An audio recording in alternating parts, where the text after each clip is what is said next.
Hi there fabric jugglers, it's Babs here from MyFieryPhoenix, and today I'm going to give you a very quick top tip about how you can create yourself a natty little handbag, which is basically a slip cover to an insert, which means that even the most basic of sewers can create one of these outer covers so that you can make the most of one of these inners.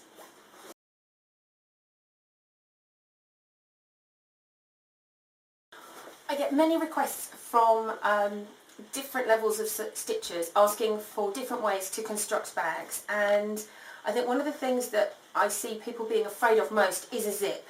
Zips and pockets, and to my mind there is no point having a bag unless you have got zips and pockets in it, which can be very off-putting to sewers who are just starting out on their journey of sewing.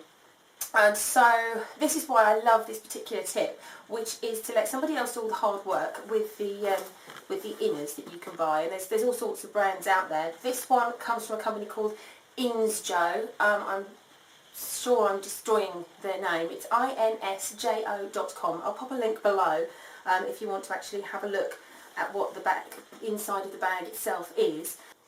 So what you actually get inside the slipcase, I've kept this one as simple as possible, is a fully functioning handbag. So I've got my phone, I've got my book, keys, we've got pockets galore here, including zips for your inners.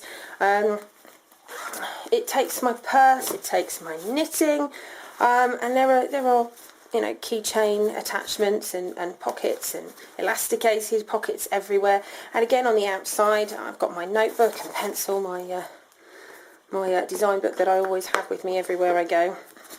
And there's all sorts of poppers and whatnots on the actual body of the bag itself. And if you take it out, that's the company name, Insjo. With an umlaut, I'm going to be destroying it if I try to pronounce it correctly. Again, there's a tag so you can see what's what. It comes from Helsinki in Finland. And again, you get more of these pockets, but also you have a keychain on there, so quite a nice little key fob. Anyhow, that's as complicated as the inside can get, and this is as simple as the outside could be, which is just a slip cover.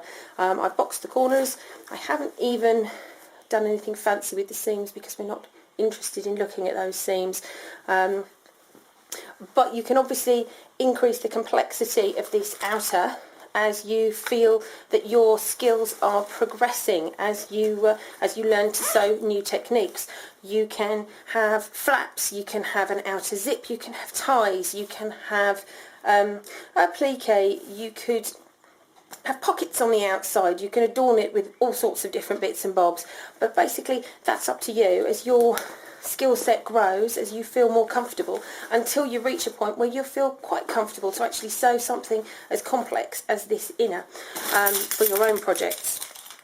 However, until then, this is an excellent solution so that you can have your own bag, which you can quite honestly say that you have sewn yourself, whilst just referring to the outer slipcase. So what I've got on my website is a tutorial that shows you how to create a slip cover that matches the size of an insert. You can buy the inserts on the internet, you can get them down markets, and as I say, this particular one is in the link below. And depending upon the size of the insert is the size that you need to create your slip cover. And this is the most basic slip cover that you can create, but I've got a tutorial that talks you through this construction and how to measure and then convert those measurements into the pattern that you need. That's on the website. If you need a video or would like a video, give this one a thumbs up and pop a comment down in the video comments so that I know, in which case I'll take you through how to actually create this, how to measure it, and I'll also do you an alternate set of handles so that rather than the one long strap, I like a nice long body strap, I'll show you how to do two smaller handles so it can become a carry bag. Lots of ums, sorry about that. But hopefully this has been a quick top tip for you, and you'll find it quite useful. If that's the case, then give the video a thumbs up, share it around, and maybe even subscribe if you haven't already. So hopefully I can see you again in the future. Bye for now.